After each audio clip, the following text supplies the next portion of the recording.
வாஜ்பாய் பீரியடில் வந்து மெஜாரிட்டியில் அமைதியாக இருந்தாங்க. மோடி பீரியடில் மெஜாரிட்டி இருக்குது. முதல் 2 டேர்மில் வந்து ஜம்மு காஷ்மீரை 370 நீக்கிறதுக்கான பேஸ்மெண்ட்டை போட்டாங்க.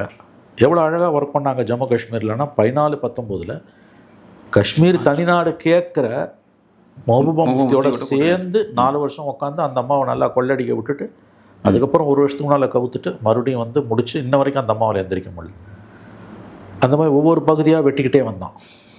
இன்றைக்கி 3வது டேர்மில் இந்த பாகங்கள் எல்லாம் கான்சன்ட்ரேட் பண்ணணும். இது ஒரு நீண்ட போராட்டம். அவங்கள பொறுத்த வரைக்கும் இது ஒரு ஆர்எஸ்எஸோட பேஸ் டைனமிக்ஸ், ஆர்எஸ்எஸோட அடித்தளத்தை பற்றிய. இப்போ நான் சொன்னல, ஆப்கானிஸ்தான் வரைக்கும் ஒரு காலத்தில் இருந்த இந்தியா சுருங்கி போய் நிற்குது. இன்னமும் சுருங்கிடும். அதுக்கு முக்கியமான ஆபத்து தமிழ்நாடு, பஞ்சாப், ஜம்மு காஷ்மீர்லேருந்து வருது. அதை நம்ம இப்பயே கிள்ளி எறிஞ்சணும். அதில் ஜம்மு காஷ்மீர், பஞ்சாபை விட தமிழ்நாடு அவங்களுக்கு ரொம்ப சேலஞ்சிங் ஸ்டேட்டாக இருக்குது. இதில் 3மே சேலஞ்சிங் ஸ்டேட்டு தான். இதில் வந்து ஜம்மு காஷ்மீருக்கும் பஞ்சாப்லேயும் ஏக இந்தியாவோட சப்போர்ட் அவங்களுக்கு இருக்குது. ஆனால் தமிழ்நாடு விஷயத்தில் அப்படி இல்லை. ஏன்னா தமிழ்நாடை வந்து ஜம்மு காஷ்மீர், பஞ்சாபில் ஏவி விட்ட அடக்குமுறையை தமிழ்நாட்டில் அடக்க முடியல.